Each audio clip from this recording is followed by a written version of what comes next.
নমস্কার বন্ধুরা, তোমরা সবাই কেমন আছো? আশা করি সবাই খুব খুব খুব ভালো আছো। আমিও কিন্তু খুব ভালো আছি। আজকে কোনো ব্লগ ভিডিও না, কোনো রিলস ভিডিও না, আজকে দেখো একটা মিষ্টির রেসিপি নিয়ে চলে এসেছি। আজকে দেখো এই গোলাপ জামুন বানানোর জন্য, গোলাপ জামুন মিষ্টি বানাবো, তার জন্য একটা পাউডার নিয়ে নিয়েছি। এই পাউডারটা কাঁচিটাতে ঢেলে নেব আর উষ্ণ গরম দুধ দিয়ে এটা হালকা করে মেখে দেখো পুরোটা ঢেলে নিয়েছি। দিয়ে উষ্ণ গরম দুধটা দিয়ে ওইটা একটু একটু করে মাখবো। এটা আগে মেখে ভালো করে ডোটা বানিয়ে নিই।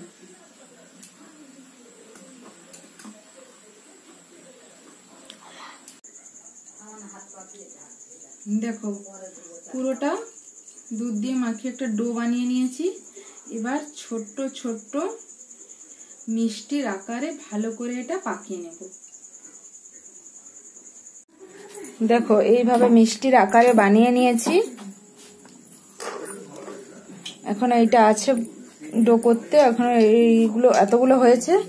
আর এখানে সাদা তেল আর তার সাথে ঘি দিয়েছি, দেখো হালকা গরম করে নিয়েছি। এবার এগুলোকে লাল লাল করে ভেজে তুলে রাখবো, তারপর মিষ্টির রসে দেব। চলো আগে হালকা করে লাল লাল করে এগুলো ভেজে নিই। দেখো সবগুলো লাল লাল করে ভেজে নিয়েছি, সুন্দর করে কড়কড়া করে ভেজেছি। এবার এগুলো চিনির রসে সবগুলো ডুবিয়ে দেব। চলো চিনির রসটা এবার কড়াইতে করে নিই।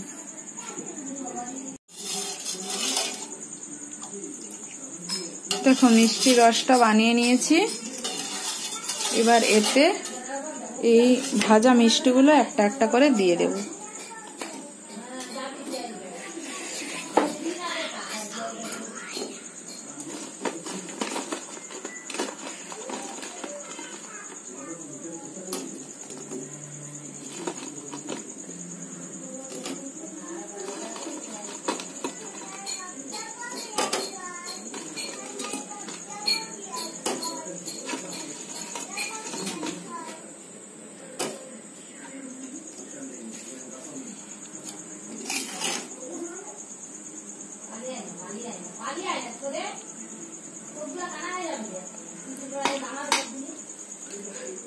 আমার মিষ্টিটা কেমন হয়েছে তোমরা অবশ্যই সবাই কিন্তু কমেন্ট করে জানাবে।